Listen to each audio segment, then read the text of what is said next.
नमस्कार।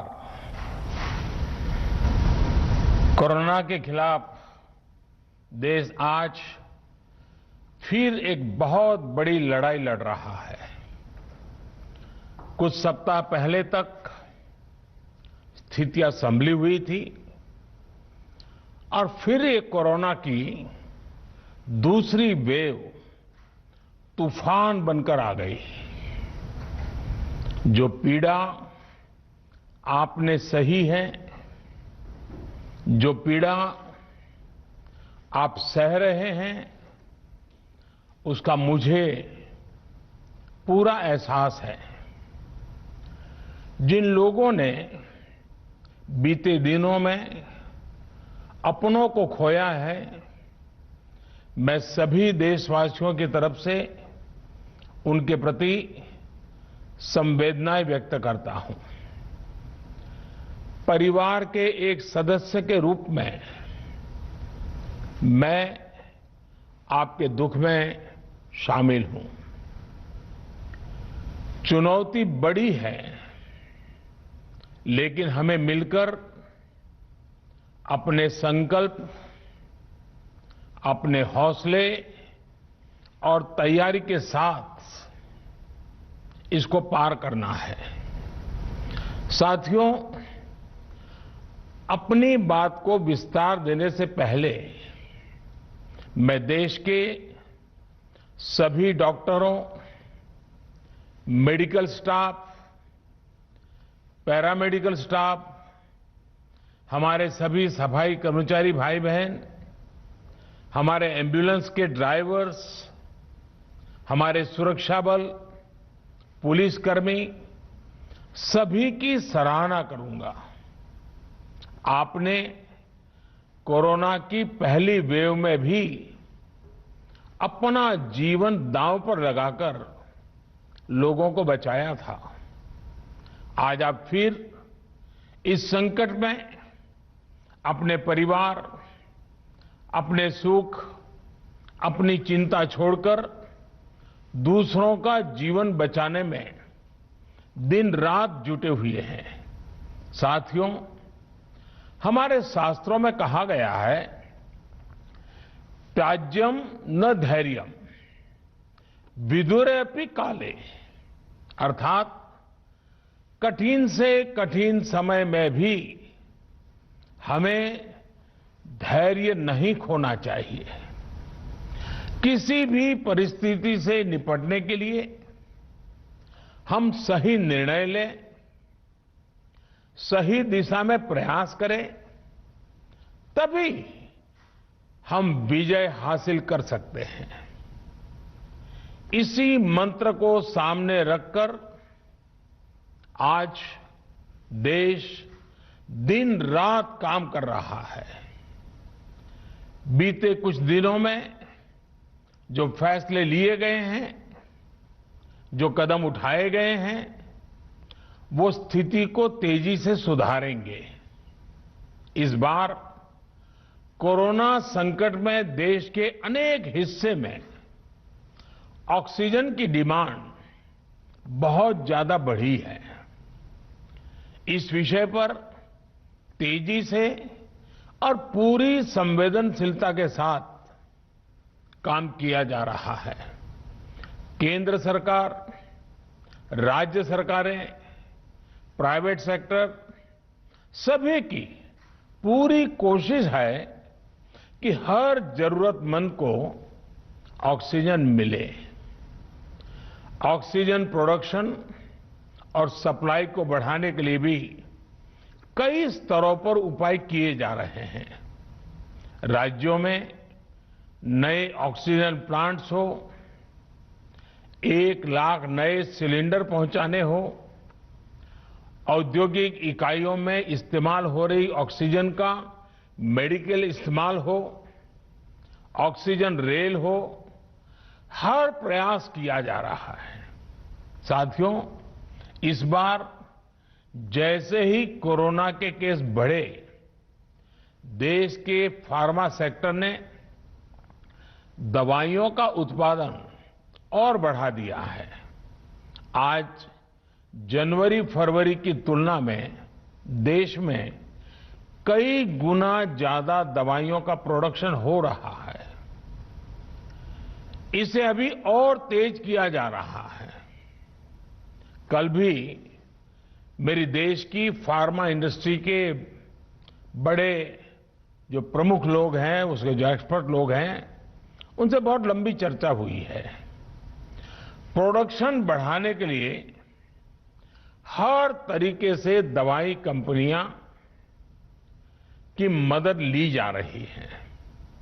हम सौभाग्यशाली हैं कि हमारे देश के पास इतना बड़ा मजबूत फार्मा सेक्टर है जो बहुत अच्छी और तेजी से दवाइयां बनाता है। इसके साथ ही अस्पतालों में बेड की संख्या को बढ़ाने का भी काम तेजी से चल रहा है। कुछ शहरों में ज्यादा डिमांड को देखते हुए विशेष और विशाल कोविड हॉस्पिटल बनाए जा रहे हैं।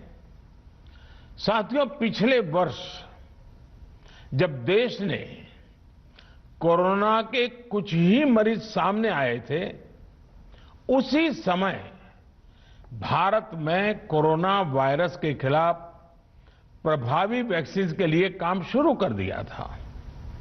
हमारे वैज्ञानिकों ने दिन रात एक करके बहुत कम समय में देशवासियों के लिए वैक्सीन विकसित की हैं। आज दुनिया की सबसे सस्ती वैक्सीन भारत में है। भारत की कोल्ड चेन व्यवस्था के अनुकूल वैक्सीन हमारे पास है।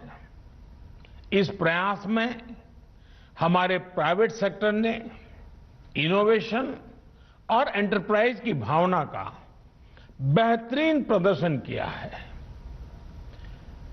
वैक्सीन्स की अप्रूवल्स और रेगुलेटरी प्रोसेसेस को फास्ट ट्रैक पर रखने के साथ ही सभी साइंटिफिक और रेगुलेटरी मदद को बढ़ाया गया है। यह एक टीम एफर्ट है जिसके कारण हमारा Bharat 2 made in India vaccine के साथ दुनिया का सबसे बड़ा टीकाकरण अभियान शुरू कर पाया। टीकाकरण के पहले चरण से ही गति के साथ ही इस बात पर जोर दिया गया कि ज्यादा से ज्यादा क्षेत्रों तक, जरूरतमंद लोगों तक वैक्सीन पहुंचे। दुनिया में सबसे तेजी से भारत में पहले 10 करोड़, फिर 11 करोड़ और अब 12 करोड़ वैक्सीन डोज दिए गए हैं। आज कोरोना से इस लड़ाई में हमें हौसला मिलता है कि हमारे health care workers, frontline corona warriors और सीनियर सिटीजन्स के एक बड़े हिस्से को वैक्सीन का लाभ मिल चुका है। साथियों, कल ही वैक्सीन को लेकर हुए एक और अहम फैसला भी हमने किया है। 1 मई के बाद से 18 वर्ष के ऊपर के किसी भी व्यक्ति को वैक्सीनेट किया जा सकेगा। अब भारत में जो वैक्सीन बनेगी उसका आधा हिस्सा सीधे राज्यों और अस्पतालों को भी मिलेगा। इस बीच गरीबों, बुजुर्गों, निम्न मध्यम वर्ग के लोग 45 वर्ष की आयु के ऊपर के व्यक्तियों के लिए केंद्र सरकार का जो वैक्सीन कार्यक्रम चल रहा है वो भी उतनी ही तेजी से जारी रहेगा। पहले की तरह ही सरकारी अस्पतालों में मुफ्त वैक्सीन मिलती रहेगी, जिसका फायदा, जैसा मैंने कहा, हमारे गरीब परिवार हो, हमारे मध्यम वर्ग, निम्न मध्यम वर्ग के परिवार हो, वो उनका लाभ उठा सकेंगे। साथियों, हम सभी का प्रयास जीवन बचाने के लिए है, और जीवन बचाने के लिए तो है ही। प्रयास से भी ये है कि आर्थिक गतिविधियां और आजीविका कम से कम प्रभावित हो। प्रयास का तरीका यही रखा जाए। वैक्सीनेशन को 18 वर्ष की आयु के ऊपर के लोगों के लिए ओपन करने से शहरों में जो हमारे वर्कफोर्स है उसे तेजी से वैक्सीन उपलब्ध होगी। राज्यों और केंद्र सरकार के प्रयासों से श्रमिकों को भी तेजी से वैक्सीन मिले लगेगी। मेरा राज्य प्रशासन से आग्रह है कि वो श्रमिकों का भरोसा जगाए रखे। उनसे आग्रह करें कि वो जहां है वहीं रहे। राज्यों द्वारा दिया गया ये भरोसा उनकी बहुत मदद करेगा कि वो जिस शहर में हैं वहीं पर अगले कुछ दिनों में वैक्सीन भी लगेगी और उनका काम भी बंद नहीं होगा। साथियों, पिछली बार जो परिस्थितियां थी वो अभी से काफी भिन्न थी। तब हमारे पास इस वैश्विक महामारी से लड़ने के लिए कोरोना स्पेसिफिक मेडिकल इंफ्रास्ट्रक्चर नहीं था। आप याद करिए देश की क्या स्थिति थी। कोरोना टेस्टिंग के लिए पर्याप्त लैब नहीं, पीपीई का कोई प्रोडक्शन नहीं, हमारे पास इस बीमारी के ट्रीटमेंट के लिए कोई खास जानकारी भी नहीं। लेकिन बहुत ही कम समय में हमने इन चीजों में सुधार किया। आज हमारे डॉक्टरों ने कोरोना के इलाज की बहुत ही अच्छी एक्सपर्टीज हासिल कर ली है। वो ज्यादा से ज्यादा जीवन बचा रहे हैं। आज हमारे पास बड़ी मात्रा में पीपीई किट्स हैं, लैब्स का बड़ा नेटवर्क है और हम लोग टेस्टिंग की सुविधा को निरंतर बढ़ा रहे हैं। साथियों, देश ने कोरोना के खिलाफ अब तक बहुत मजबूती से और बहुत धैर्य से लड़ाई लड़ी है। इसका श्रेय आप सभी को, सभी देशवासियों को ही जाता है। अनुशासन और धैर्य के साथ कोरोना से लड़ते हुए आप देश को यहां तक लाए हैं। मुझे विश्वास है जन भागीदारी की ताकत से हम कोरोना के इस तूफान को भी परास्त कर पाएंगे। आज हम अपने चारों ओर देख रहे हैं कि कैसे कई लोग, कई सामाजिक संस्थाएं जरूरतमंदों तक मदद पहुंचाने में दिन रात जुटे हैं। दवाई पहुंचाना हो, खाने या रहने की व्यवस्था करनी हो, लोग पूरे मनोयोग के साथ काम कर रहे हैं। मैं इन सभी के सेवा भाव को आदरपूर्वक नमन करता हूं और देशवासियों से अपील करता हूं कि अधिक से अधिक मात्रा में इस संकट की घड़ी में देशवासी आगे आएं और जरूरतमंदों तक मदद पहुंचाएं। समाज के पुरुषार्थ और सेवा के संकल्प से ही हम ये लड़ाई जीत पाएंगे। मेरा युवा साथियों से अनुरोध है कि वो अपनी सोसाइटी में, मोहल्ले में, अपार्टमेंट्स में छोटी छोटी कमेटियां बनाकर कोविड अनुशासन पालन करवाने में मदद करें। हम ऐसा करेंगे तो सरकारों को न कभी कंटेनमेंट जोन लगाने की जरूरत पड़ेगी, न कर्फ्यू लगाने की जरूरत पड़ेगी और लॉकडाउन का तो सवाल ही नहीं उठता है, आवश्यकता ही नहीं पड़ेगी। स्वच्छता अभियान के समय देश में जागरूकता फैलाने के लिए मेरे बाल मित्रों ने बहुत मदद की थी। छोटे छोटे बालक 5वीं, 7वीं, 8वीं, 10वीं में पढ़ने वाले, उन्होंने घर के लोगों को समझाया था, मनाया था। उन्होंने बड़ों को भी स्वच्छता का संदेश दिया था। आज मैं फिर अपने बाल मित्रों से एक बात विशेष तौर पर कहना चाहता हूं। मेरे बाल मित्र, घर में ऐसा माहौल बनाइए कि बिना काम, बिना कारण घर के लोग घर से बाहर न निकले। आपकी जीत बहुत बड़ा परिणाम ला सकती है। प्रचार माध्यमों से भी मेरी प्रार्थना है कि ऐसे संकट की घड़ी में वो लोगों को सतर्क और जागरूक करने के लिए जो प्रयास कर रहे हैं उसे और बढ़ाएं।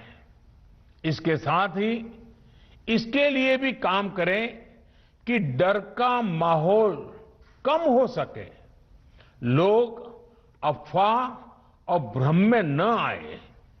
साथियों, आज की स्थिति में हमें देश को लॉकडाउन से बचाना है। मैं राज्यों से भी अनुरोध करूंगा कि वो लॉकडाउन को अंतिम विकल्प के रूप में ही इस्तेमाल करें। लॉकडाउन से बचने की भरपूर कोशिश करनी है और माइक्रो कंटेनमेंट जोन पर ही ध्यान केंद्रित करना है। हम अपनी अर्थव्यवस्था की सेहत भी सुधारेंगे और देशवासियों की सेहत का भी ध्यान रखेंगे। साथियों, आज नवरात्रि का आखिरी दिन है। कल रामनवमी है और मर्यादा पुरुषोत्तम श्री राम का हम सभी को यही संदेश है कि हम मर्यादाओं का पालन करें। कोरोना के इस संकट काल में कोरोना के बचने के जो भी उपाय है, कृपया करके उनका पालन 100% करिए। दवाई भी, कड़ाई भी, इस मंत्र को कभी भी भूलना नहीं है। ये मंत्र जरूरी है, वैक्सीन के बाद भी जरूरी है। रमजान के पवित्र महीने का भी आज 7वां दिन है। रमजान हमें धैर्य, आत्मसंयम और अनुशासन की सीख देता है। कोरोना के खिलाफ जंग जीतने के लिए अनुशासन भी, उसकी भी उतनी ही जरूरत है। जब जरूरी हो तभी बाहर निकले। कोविड अनुशासन का पूरा पालन करें। मेरा आप सभी से यही आग्रह है। मैं आपको फिर ये भरोसा देता हूं, आपके इस साहस, धैर्य और अनुशासन के साथ जुड़कर आज जो परिस्थितियां हैं उन्हें बदलने में देश कोई कसर नहीं छोड़ेगा। आप सभी स्वस्थ रहें, आपका परिवार स्वस्थ रहे, इसी कामना के साथ मैं अपनी बात समाप्त करता हूं। आपका बहुत बहुत धन्यवाद। तो प्रधानमंत्री नरेंद्र मोदीए આજે દેશના તમામ લોકો સાથે જે વાતચીત કરી છે અને તેમાં તેમણે ખાસ મહત્વના મુદ્દાઓ જે કહ્યા છે તેમાં પ્રથમ મુદ્દો તો એ આવે છે કે જે સોસાયટી અને મહોલ્લામાં જે લોકો રહે છે, જેમાં વધારે લોકો રહે છે, તેઓ એવા લોકો પોતાની સોસાયટીમાં નાની એવી કમિટી બનાવીને કોવિડ અનુરૂપ વ્યવહાર કરે લોકો એ માટે સૌને પ્રેરિત કરે। આ એક મોટી વાત તેમણે કહી છે, કારણ કે અત્યારે સોસાયટીઓમાં અને બીજી જગ્યાઓ પર કોરોનાના કેસ આવે છે ત્યારે તેને અનુરૂપ લોકો પાલન નથી કરતા અને તેના કારણે સંક્રમણ વધતું જાય છે। ઘણા લોકો આઇસોલેશનમાં હોવા જોઈએ એ લોકો પણ બહાર નીકળતા રહે છે અને તેના કારણે પણ સંક્રમણ વધે છે। તેમણે કહ્યું છે કે આજની સ્થિતિમાં આપણે દેશને લોકડાઉનથી બચાવવાનું છે। તેમણે કહ્યું છે કે હું રાજ્યોને અનુરોધ કરું છું કે તેઓ લોકડાઉનને અંતિમ વિકલ્પના રૂપમાં જ ઉપયોગ કરે, લોકડાઉનથી બચવા માટે પૂરી કોશિશ તમામ લોકો કરે।